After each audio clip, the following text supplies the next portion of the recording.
Vegan brisket is a tough code to crack, and since it's summer, I thought why not try out the top recipes on YouTube. We'll be starting out with Wicked Kitchen's OG vegan brisket recipe, followed by Wash the Flour method with Yessica Infante's version, and then we're going to finish up with avantgardevegan's jackfruit brisket recipe. If you have a favorite that I missed, please drop it in the comments. Would love to see it. With that said, let's get into it. For this recipe, I got Marsala wine, soy sauce, maple syrup, sriracha, veggie stock, tomato paste, olive oil, Vital Wheat gluten, chickpea flour, chili powder, paprika, cumin, onion powder, garlic powder, and salt. One thing I love is when recipes give you the weight of dry ingredients. I stopped getting different outcomes in my seitan when I bought a scale and started weighing out the ingredients. The dough was really loose, which is always nice as it makes it easy to shape it how you want. So while this is actually my first time ever trying out a Wicked Kitchen recipe, I've watched a ton of their videos and I always love how they talk through the recipe and really dive into the why of the ingredients. In this, they talk about the makeup of the marinade, like how certain ingredients add acid, fat, salt, along with Vital Wheat gluten and what seitan is. I'm always a fan of learning while you cook so you can add those skills to your tool belt versus just following instructions from a recipe and not knowing why it is the way it is. I'm also intrigued by how you bake this in the same liquid seasonings you mix with the gluten. After the first phase of the bake, and I think this was because I put it on the bottom rack of my oven, there was no char on the top and I couldn't flip it without it breaking apart, so I moved it to the top rack and baked it for 25 more minutes than what was recommended. Even with that, it still didn't end up with the same char that he got in the video, but the temperature was high enough for it to be cooked in the middle, so I stopped that part of the cooking process. Now I don't have access to a grill, so I broiled mine, and boy, does it look amazing. Let's see how it tastes. I was worried about the firmness of the dough, but it turned out totally fine. Let's give it a go. I mean, this is fantastic. I think that cooking it in the marinade made a huge difference, and basting it and then adding the barbecue sauce. So you get different layers of flavor in this. It's not just the seasoned seitan. It's not just the marinade. It's also the barbecue sauce and all of those together with the texture. The texture is fantastic, which I didn't expect, to be honest, because this is just Vital Wheat gluten. There's no other elements in here. So next up we have Yessica Infante's Wash the Flour version. Let's get to it. For this, I grabbed flour, nutritional yeast, sesame seed oil, liquid smoke, Dijon mustard, better than bouillon seasoning, beetroot powder, cocoa powder, instant coffee, garlic powder, onion powder, liquid aminos, vegan Worcestershire sauce, and vegan red food coloring. This is also my first recipe of Yessica's that I'm trying, and come to think of it, I've actually never made anything from all three of these creators, so that's kinda neat. There are some very interesting spices in here. I've never used instant coffee or better than bouillon in a recipe before, but I could totally see how this could add depth of flavor. I've found with WTF or wash the flour recipes, which is where you wash the starch out of the flour to get just the gluten, is that there's a lot that can go wrong, and some of it seems to come really down to experience and equipment. And there is a lot of feel involved, and it's just hard to describe or to show others. Now don't get me wrong, I love the final product of Wash the Flour method. It's just that in general it seems to be harder to make than using Vital Wheat gluten, which is really just a great convenience product. I had a little trouble with the dough itself, and I think that might have had to do with Yessica using a small cup blender in the video to blitz in the seasonings.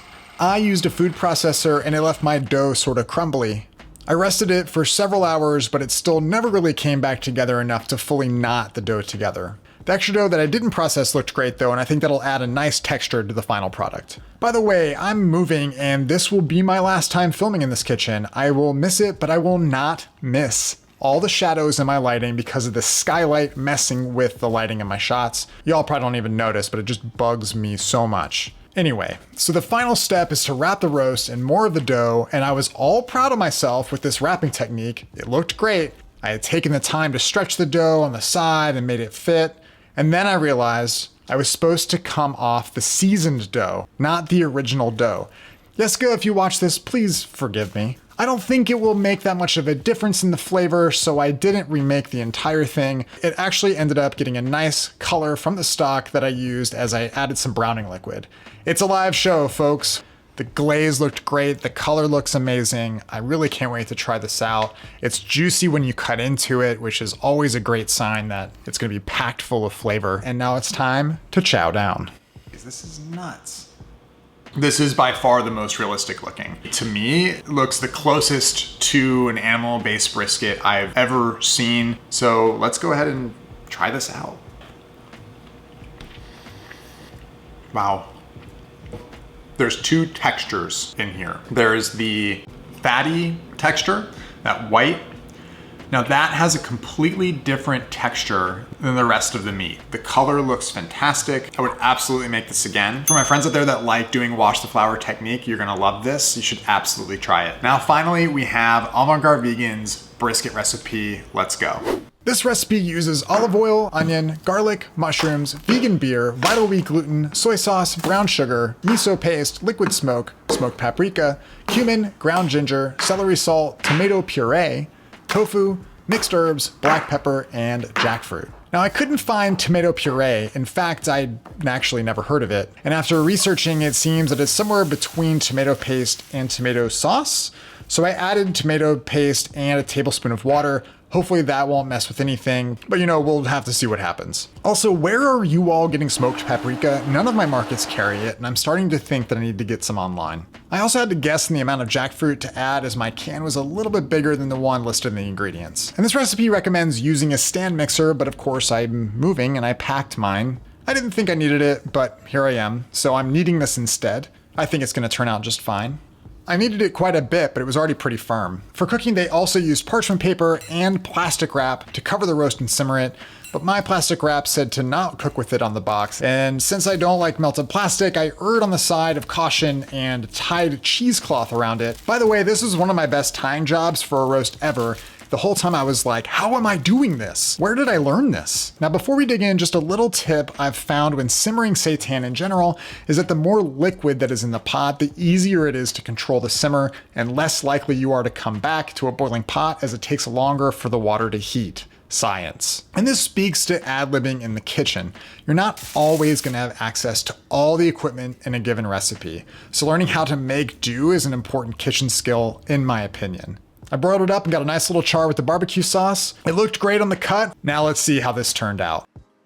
I'm like a child, just giddy with all this plant-based meat in front of me.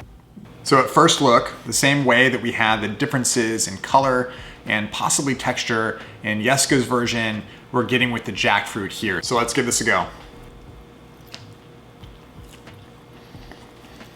It's gonna be super hard for me to pick my favorite. The texture, as I guessed, is great. And I was super worried about this coming out because I had to use the cheesecloth instead of the saran wrap, so I was worried about it, but it came out great. So if you wanna make that adjustment, I think it makes sense to do. I think you can do it. Before I tell you my favorite, I just wanna say all three of these recipes were fantastic. I would make them all again, and I think I will in different occasions. My favorite though is gonna have to be Yessica's brisket. You can make a complex texture and pair that with great seasonings, you've got yourself a great plant-based meat. If you're looking for a brisket recipe, I hope this helps you.